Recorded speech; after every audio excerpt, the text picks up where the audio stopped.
You're listening to Kendrick Loves to Brand, the branding podcast featuring stories and lessons from entrepreneurs and brand builders so you can get inspiration, insights, strategies, and tactics as you create your own game-changing brand.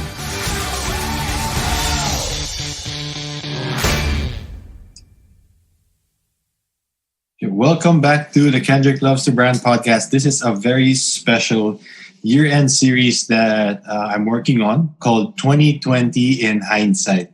So we all know hindsight is 2020, but given the year that we've all had, I think that we're all very excited and we're all looking forward to finally leaving 2020 behind. But before we do that, I think it's important to take stock of all the lessons that we've been able to learn and pick up through this year, through the good and the bad, so that we will be able to at least reap some good out of this crazy year. So joining me today for the very first episode in this series is a good friend of mine and somebody who has been a guest of the podcast. So we're bringing him back today for this first episode of this series. Let's welcome Mark Canseco del Rosario of Let's Eat Pare. Hey, Kendrick. All right. Welcome, Mark. Yeah.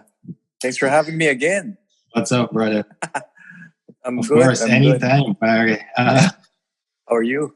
So what have you been up to? What's been keeping you busy? To be honest, it's the peak season now in the food industry, no? So a lot of people are trying to get their products online and get themselves noticed for the Christmas rush, no? As we know, it's a season of gift giving, so there are a lot of people sending messages, wanting to be featured.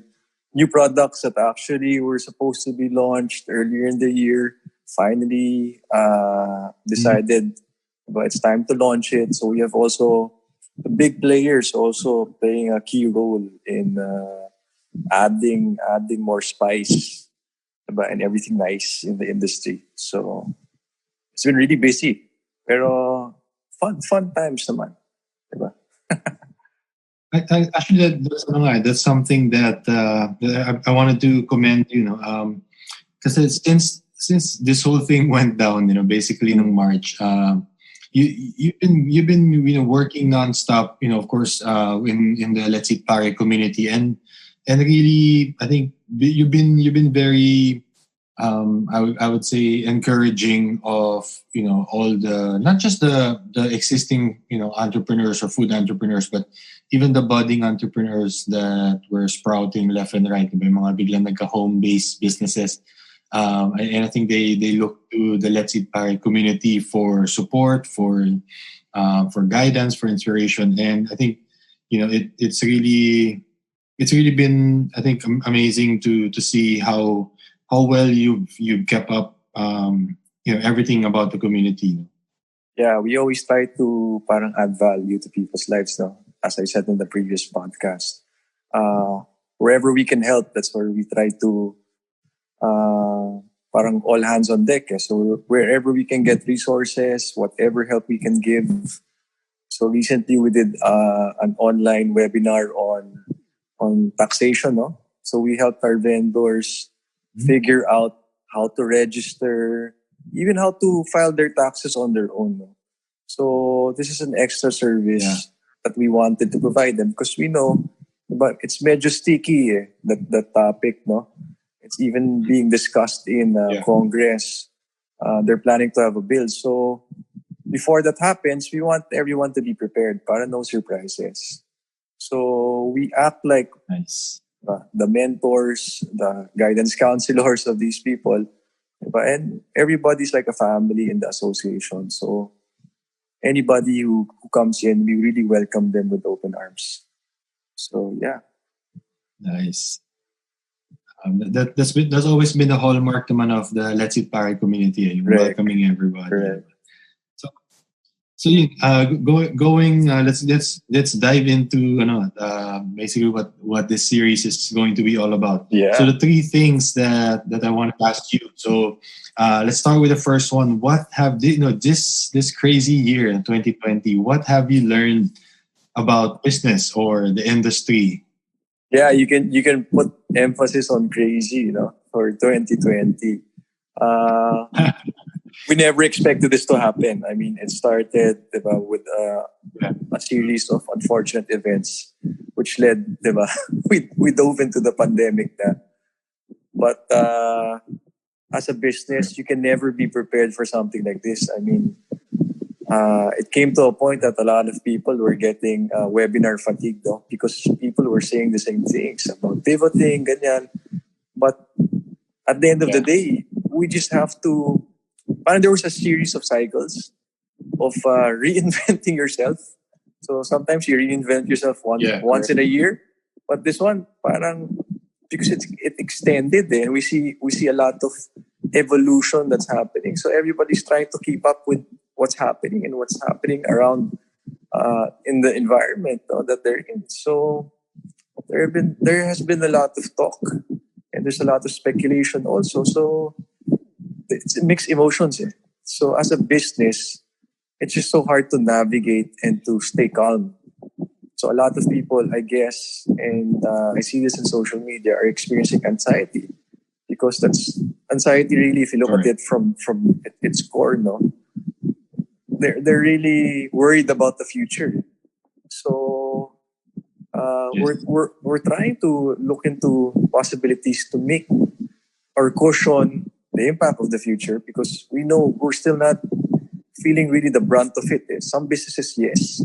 I mean, the ones that are brick and mortar, heavily dependent on mall activity, yes. But the big businesses also, I heard, might get hit. So everybody's still trying to figure out what to do next. Because as we've said, no, in the past, that this is something unprecedented. So it's really hard to navigate, because you won't find this in any business book. You'll find some tidbits of solutions there, but to figure out what is the definite or the best answer or the best solution out there is really, it's a moving target. So we can't find it. So for me, my best advice in times of this crisis is really to pray, and come together and help one another. That's why the community spirit is very important. That we work together as a network, as a singular network, instead of doing it pacha-pacha, our own thing, parang every man for himself. That way, I mean, that bond, diba? That there's a concept on Chinese, diba, yung bamboo system. Diba? That network, if it's very strong, link it all together, it's very strong, then no matter what impact, even this, I hear that there's 3 more typhoons coming. So no matter what comes our way, we can always stand tall, and work on solutions together. So that's very important. I love that, no? Kasi I think yun nga yung pinakamagandang, I guess that's one thing we can take away, no, from this year, na instead nga na mag kanya-kanya, parang I think, people really banded together, started supporting each other more. Kasi parang this is such a unique shared experience. So tama ka nga dun. It's about, coming together and helping each other, uplift each other, instead of parang competing pa rin and just looking out for yourself. Yeah, it's the best opportunity to learn. Correct. So, tying that into the second question, what have you learned most about, people this year? Well, you saw the best and the worst in people, no? Especially when you see people push the wall. People respond differently. No? So the ones that have really solid values, no, and ethics, they respond better. And these are the people that you see going out into the world and really lending a helping hand. But then you see also people that are not used to the pressure, who also had a different upbringing or have a different outlook in life. And, they showed their true colors. So for me, it's not a total loss if you see that. It's more of, who to avoid, what to avoid. So, but you also saw a lot of people become resilient. And this is a very good characteristic to have in any business because you will experience turbulent times. It's not always the best of times. So it's good to see that, and it's good to put that into practice because people don't usually get that chance to do it, and we're doing it together. So it's a good feeling not to be alone in a crisis. It's a lot more difficult if you went through a crisis by yourself, and I believe that that leads nga to mental depression or frustration with other people. But with us, naman, we know we look outside, we look in social media, and everybody's going through the same thing. So it's okay. It's okay to feel frustrated. It's okay to feel at a loss because the whole world is feeling at a loss. So I also saw that in the business, it's also good to take a step back to assess, to learn from it, to absorb the situation. There are people kasi who just reacted, panicked. And, when people go through a crisis and they panic, most likely these are the people that eventually absorb a lot of losses because they don't really see or they don't really act accordingly, or they don't really see the true picture. So it's always knee jerk.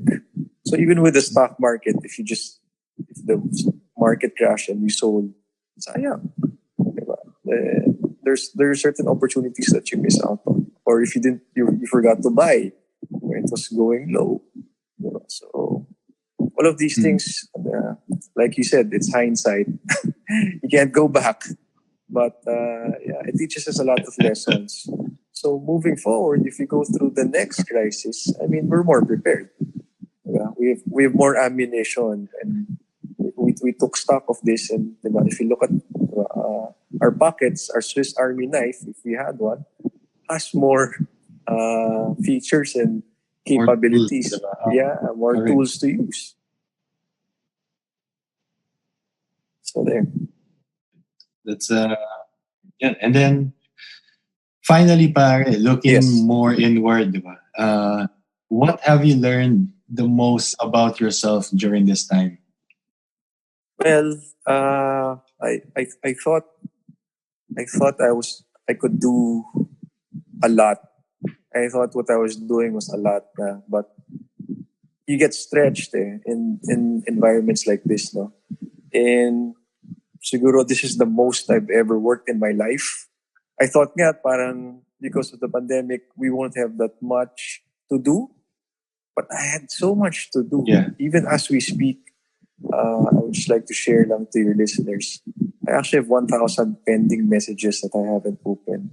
That's how crazy it's been. So just to give you a parang bird's eye view, on a day in the life of paring Mark. I work about 16 hours a day, and it doesn't stop. It just doesn't stop. And so that just tells you that there are a lot of people that need your help, and there's also a lot of people that are experimenting. So it's a good sign, but personally, parang it came to a point that I was having really mental fatigue na. And I never thought I could get that. I've been in corporate for 16 years, and I've been through hell weeks, especially when it's budget season, diba? Or you have a major presentation, but maning-mani pala yun, diba? To what I experienced this year. So I will always look back to this year. My mom says na my eye bags are darker than ever. Diba? Darker when I was studying in my MBA. Diba? But I will always remember this year, and whenever I'm faced with uphill challenges, I remember this time, this 2020. It's also the year I turned 40. Yeah. And what a way to begin life. Diba? They say life begins at 40. What a way to begin life with. Yes. Yeah, with something like this. I hope it's not foretelling of the future, but knock on wood. But it's all. I always see the silver lining, and this is something we spoke about in our last podcast as well. So there's always an upside there, and the upside there is how you're able to grow as a person. If people just clamped up and stayed in their room and watched Netflix all day, and did not respond and just waited for the year to end, it's their loss. Sayang. There's a lot of lessons to be learned and to be picked up. And this is the year to gain that knowledge and that experience.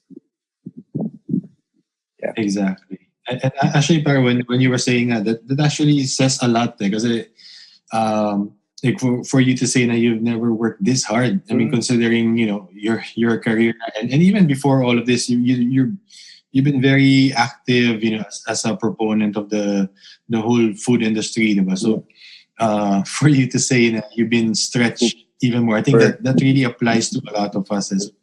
That's a really great lesson to take away to from think, it, like you said. That I'm not outside. I'm just in my house. I don't go out that often. So the inefficiency of being stuck in traffic is not part of the equation anymore. The struggle of finding parking, going from one event to another. Yes. But it's still a lot more work than it was before. And I thought that was a lot na. Correct.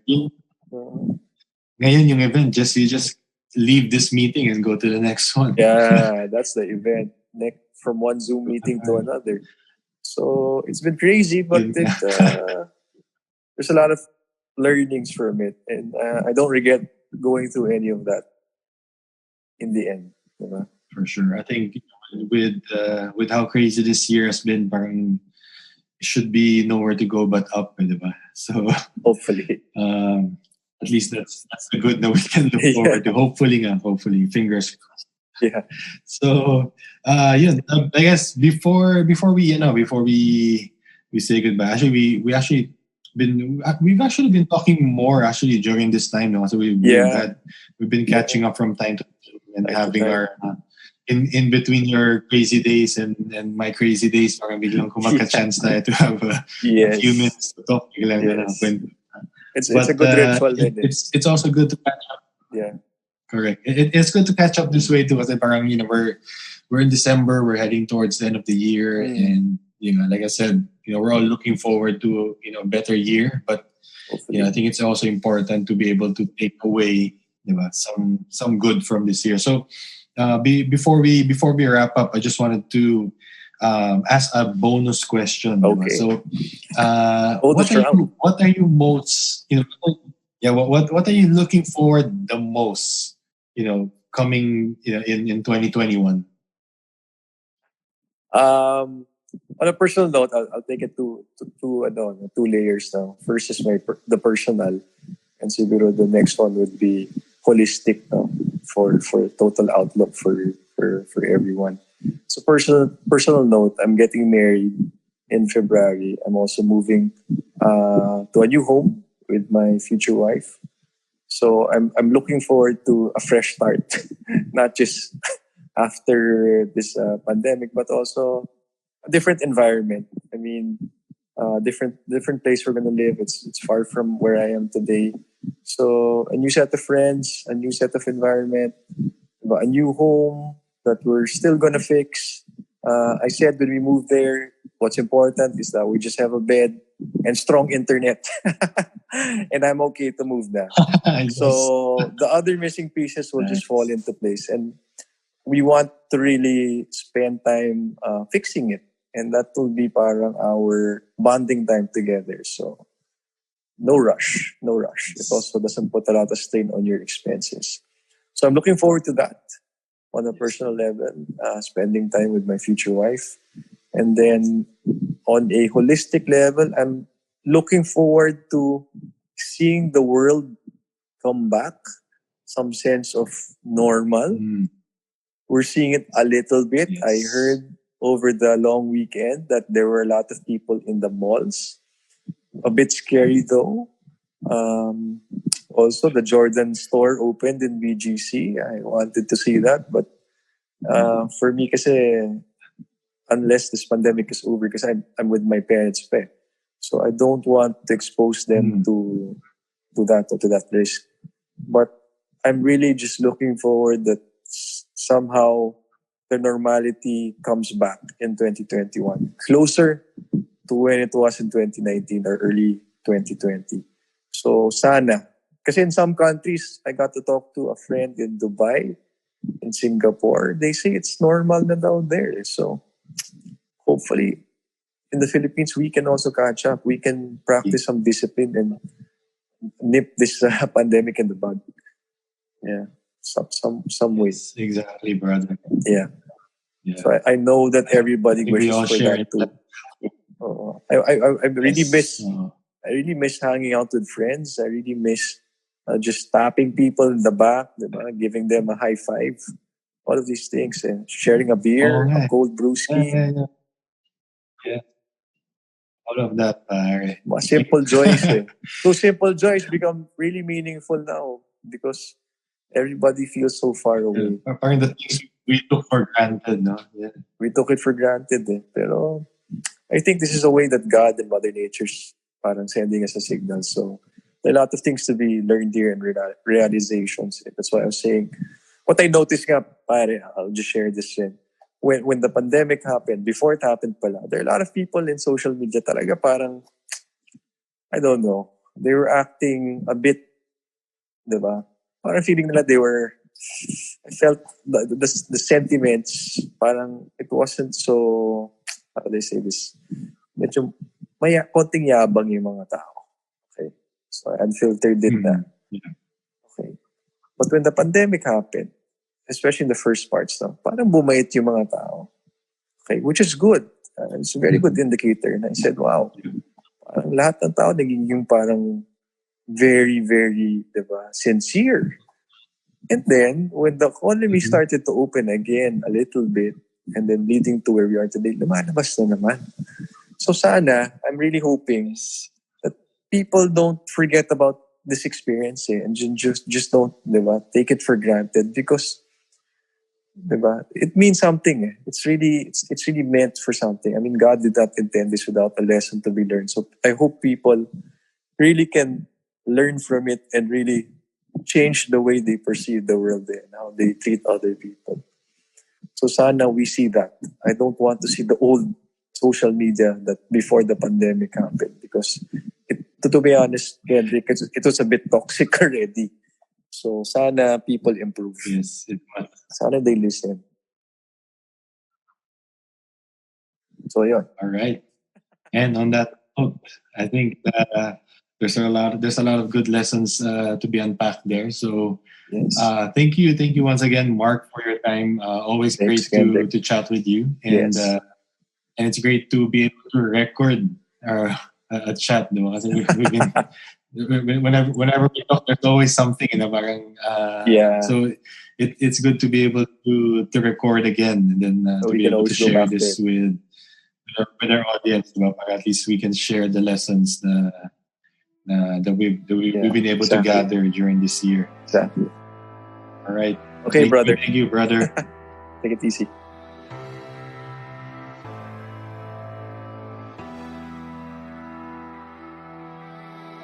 Thank you guys for listening. If you enjoyed this episode, please rate and review the show on iTunes. It will help more people discover the show. You can also share a screen cap of the show on your social media accounts. Make sure to tag me and let me know which part of the episode you like or didn't like. All feedback is certainly welcome, so feel free to reach out to me on Instagram @KendrickCo to let me know what topics you'd like to be covered next and who you want to hear or learn from in future episodes. Until next time, do the work you want to see done, because life's too short to not be creating your life's work.